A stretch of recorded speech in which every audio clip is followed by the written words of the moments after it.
आप देख रहे हैं प्राइम इंडिया न्यूज़। मैं हूं मोहम्मद आसिफ। आज हम बात करेंगे यूपी चुनाव को लेकर के और हमारे साथ हैं सपा के प्रवक्ता मोहम्मद आसिम जी, जिनसे कि बात करेंगे। अभी यूपी के चुनाव में बहुत ही ज़्यादा उथल पुथल अभी से देखा जा रहा है, जबकि चुनाव में अभी काफ़ी टाइम है। इसको लेकर के क्या कुछ आपका कहना है? ये आपने खुद देखा होगा कि बंगाल चुनाव में कंगाली जब हाथ आई मोदी जी को और खुसूसन ओवैसी जी को, तो इन लोगों ने खुसूसन जाकर के खुद ही आगे बढ़ना शुरू किया है। वैसे तो पूरी जनता ही वहाँ की मिजाज बना चुकी है, मन बना चुकी है अखिलेश यादव जो पूर्व में अच्छे मुख्यमंत्री रहे उनकी तरफ। और यूँ समझिए कि वो इस मर्तबा भी अखिलेश यादव जी की हुकूमत बननी तय है और पूरी तेज़ रफ्तारी के साथ फिर विकास जो है उत्तर प्रदेश की होगी, जिसको योगी सरकार आके बर्बाद कर दिया था और थम सी गई थी, वो आप देखेंगे। पहले मैं अपनी तरफ से एक रुबाई कहना चाहता हूँ कि क्या पते की बात कह दी सपा के प्रवक्ता ने।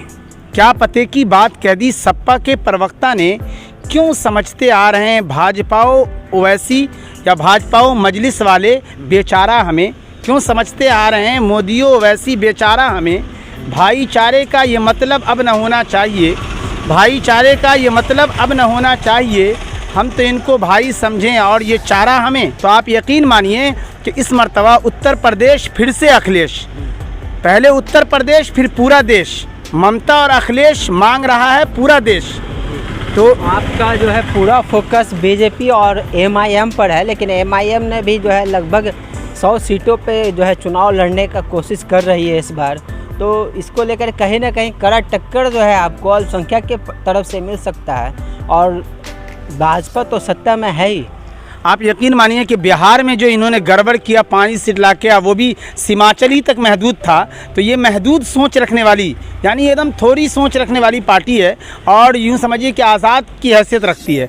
और इसी वजह से बंगाल के अक्सर सेकुलर आवाम और मुसलमान इतनी समझदारी का काम किया है कि आपने देखा होगा कि फुरफुरा शरीफ वाले ने भी मिलाया, उसके बाद वहाँ से भी फुरफुर कर दिया गया और वो हकीकत में वो आगे कामयाब नहीं हो पाए। तो यकीन मानिए कि उससे बंगाल में जिस तरीके से जनता समझदार, यूपी उत्तर प्रदेश की जनता भी पूरी तरीके से समझदारी से काम करेगी और एक भी सीट ओवैसी और मोदी जी को भी हमको पूरी उम्मीद है, योगी जी को भी, कि वो बिल्कुल नहीं मिलेगी और एकदम उत्तर प्रदेश में इस मर्तबा साइकिल ही दौड़ेगी, 2022 में साइकिल। और मैं आपको अपने माध्यम से ये कहना चाहता हूँ कि चूँकि अभी आपने देखा होगा कि इस लॉकडाउन वगैरह ये सब के लिहाज से ये शमशान घाट वगैरह ये सब में किस तरीके से मुर्दे वगैरह का चादर वगैरह भी खींचने के जो जिक्र आया है, देखा गया आपके माध्यम से।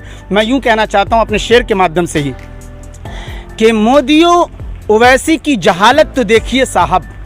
मोदियो ओवैसी की जहालत तो देखिए साहब। अपने ही देश के या यूँ कह लीजिए उत्तर प्रदेश में आज़म खानो अखिलेश से लिया है इन दोनों ने पंगा। मोदियो ओवैसी की जहालत तो देखिए साहब। आज़म खानो अखिलेश से लिया है इन दोनों ने पंगा। अरे आज़म खानो अखिलेश तो उत्तर प्रदेश के कोने कोने में मकबूल हुए।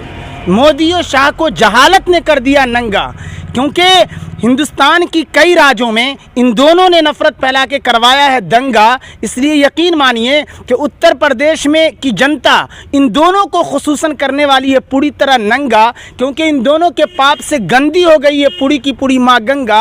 और माँ गंगा को भी पता चल गया है कि बेटवा हो गया बिल्कुल बेढंगा, इसलिए वो भी चिल्ला चिल्ला कर कह रही है कि बिल्कुल कर दो भिकमंगा। और मैं जिस ज़िला से आता हूँ ज़िला का नाम है दरभंगा। तो आप यकीन मानिए कि वहाँ से उनकी छुट्टी तय है। और उत्तर प्रदेश में वो चेहरा जो अखिलेश यादव जो बड़े राज को चला चुके हैं और देश भी उनकी तरफ देखता है, और ये एक ऐसा चेहरा है कि मैं यूँ कह सकता हूँ देश की तरफ भी उनकी निगाह उत्तर प्रदेश के बाद अखिलेश यादव जी या समाजवादी पार्टी और सेकुलर आवाम मिलकर पूरे देश पे हावी होगा, पूरे देश उसको चाहेगी। क्योंकि अखिलेश यादव जी एक ऐसी हस्ती है कि मैं यूं कहा करता हूं कि पीएम मोदी को पीएम की कुर्सी से हटाने की ज़रूरत है। पीएम मोदी को पीएम की कुर्सी से हटाने की ज़रूरत है। फ़कत सेकुलर मिजाज अखिलेश को अब पीएम बनाने की ज़रूरत है। फ़कत सेकुलर मिजाज अखिलेश को अब पीएम बनाने की ज़रूरत है। और जिन्होंने तान ली है अपने सर पर नींद की चादर, उन्हें 22 से पहले जगाने की ज़रूरत है। उन्हें 22 से पहले जगाने की ज़रूरत है। और मैं आपको और हट के कहना चाहता हूं कि चूँकि यहाँ की हिंदुस्तान की सेकुलर आवाम आम तौर से ये चाहती है कि वो एक ऐसा चेहरा हो और हमारा वोट बर्बाद ना हो, उसकी तरफ खुसूसन सेकुलर आवाम का ध्यान रहेगा। इसलिए आप यकीन मानिए कि उत्तर प्रदेश की सरकार, आपने बोला कि जो है इस बार भाजपा सरकार नहीं आएगी, लेकिन कहीं ना कहीं योगी को जो है आगे चलकर पीएम का जो है दावेदार भी लोग देख रहे हैं, आम जनता। तो इस तरीक़ा से जो है किस तरीक़ा से अखिलेश यादव अपना सत्ता बचा पाएंगे या फिर दोबारा ला पाएंगे? पहले तो ये एकदम तय है कि उत्तर प्रदेश किसी भी हाल में भाजपा को हाथ लगने वाली नहीं। भाजपा को और ओवैसी और जितनी पार्टी होगी कंगाली हाथ लगेगी और 22 में साइकिल दौड़ेगी, अखिलेश की हुकूमत बनेगी। और पीएम का ख्वाब तो वो बाद में उनकी अपनी पार्टी का मसला है, लेकिन उत्तर प्रदेश भाजपा के हाथ से पूरी तरीके से चला जाएगा, सफाया हो जाएगा। और आपको मैं अलग से कहना चाहता हूँ कि आमतौर से जो लोगों ने मिजाज बना रखा है कि वहाँ उत्तर प्रदेश के अंदर जो है ये वहाँ की आवाम ये चाह रही है कि किसी भी हाल में हो अखिलेश यादव ही आए और वोट बटे नहीं। अखिलेश यादव जी की अभी ये काम करने का अंदाज़ है कि हिंदू, मुस्लिम, सिख, ईसाई सबको लेके चलने और धार्मिक लोगों को भी वो छेड़छाड़ नहीं करते हैं। इसलिए हमारी तरफ से, चूँकि मैं प्रवक्ता हूँ, तो मैं ये नारा दिया करता हूँ और आपके माध्यम से ही पहले दिया करता था कि उलमाए हिंद से बैर नहीं, हिंदुस्तान के उलमा से और धार्मिक लोगों से कोई बैर नहीं, कोई दुश्मनी नहीं। उलमाए हिंद से बैर नहीं, आज़मो अखिलेश कोई गैर नहीं, और मोदियों ओवैसी तेरी खैर नहीं। तो यकीन मानिए कि उत्तर प्रदेश में इस मर्तबा हवा चली है। और जी ओवैसी से इतना ज़्यादा जो है आपका जो है तंज क्यों, जबकि ओवैसी ये लोकतांत्रिक देश है, यहाँ हर कोई चुनाव लड़ सकते हैं, इसके बावजूद आपका जो है सबसे ज़्यादा तंज देखा जा रहा है ओवैसी को लेकर के? मैं भी और पूरा देश भी इससे परेशान है, ऐसा नहीं है। क्योंकि क्या परेशानी है? परेशानी ये है कि फौरी तौर पर आप महदूद जहाँ जहाँ मुसलमानों का घर रहता है बस वहीं जाकर के ये कहना चाहते हैं। तो इससे ये समझ में आता है यहाँ के सेकुलर आवाम को कि ये कहीं जिन्नागिरी तो नहीं कर रहे हैं। इसलिए उनको भी मालूम होना चाहिए कि जिन्नागिरी में कोई दूसरा आप कामयाब नहीं होगा। इसलिए मैं कहा करता हूँ और सारे लोग भी कहते हैं बिल्कुल बच करके, वो भी इसमें कामयाबी हासिल नहीं करेंगे। अगर लड़ना है तो सारी सीटों पर लड़के देखा है, 100 सीट क्या माना रखता है। तो मैं 100 सीटों पे अभी लड़ रहे हैं, आगे चल करके इससे ज़्यादा भी लड़ेंगे। तो इसमें जो है शुरुआत अगर कोई कर रहा है तो एक बैग ऐसा थोड़ी है कि पूरे सीटों पे कोई भी व्यक्ति या कोई भी पार्टी आए और एक बार लड़े, ऐसा तो है नहीं। फौरी तौर पे उनको समझौता, मैं ये कह रहा हूँ कि यहाँ की आवाम इतना आपको ये डर लग रहा है या ओवैसी से, या फिर तो पार्टी उनसे मिल क्यों नहीं लेते हैं, गठबंधन क्यों नहीं कर लेते हैं?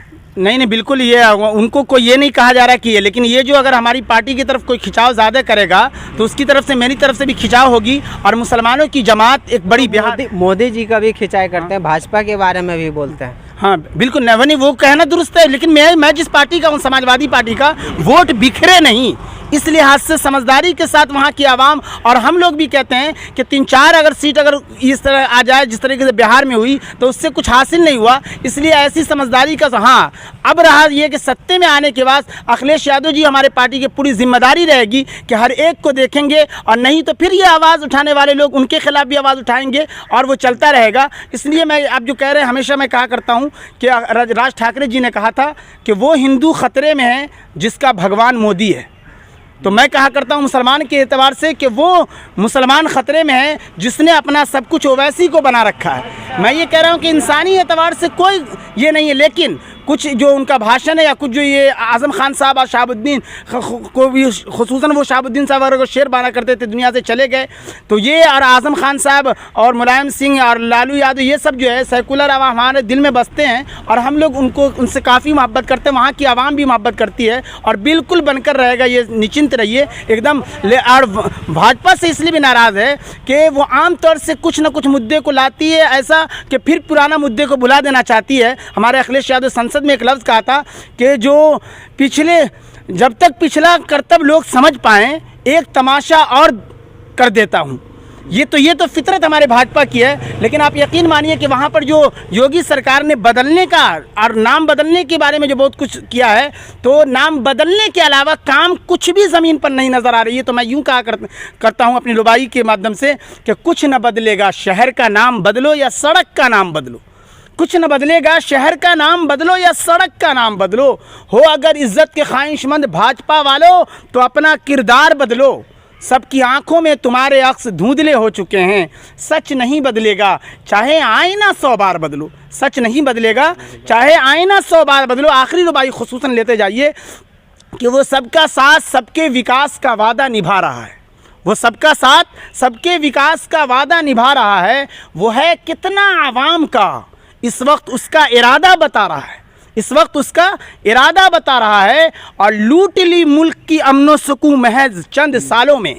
लूट ली मुल्क की अमनो सुकून महज चंद सालों में। वो है तो एक सितमगर मगर ख़ुद को सादा दिखा रहा है। ये क्लियर करेगा ये रुबाई कि बामुदर सामान जले, खेत जले, खलियान जले, अरे मोदी दौर न भूलेगा जिसमें है इंसान जले।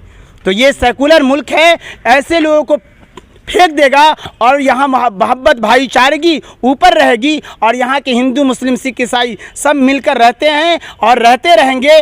और मैं भी दुआ है कि सब मिलकर रहें। और इस बार उत्तर प्रदेश फिर से अखिलेश, पहले उत्तर प्रदेश फिर पूरा देश। ममता और अखिलेश मांग रहा है पूरा देश। पूरा देश, ये तो जनता डिसाइड करेगी कि किनको जो है बहुमत में लाना है। और इसके साथ ही बहुत बहुत धन्यवाद आपका, आपने अपना कीमती समय दिया। और इसके साथ ही आप चैनल पे बने रहने के लिए बहुत बहुत धन्यवाद। और वीडियो को शेयर करें, लाइक करें और कमेंट करें। क्या कुछ कहना है आपका यूपी चुनाव पे, आप भी कमेंट करके बता सकते हैं। और किस मुद्दे पे आगे हम बात करें। धन्यवाद आपका।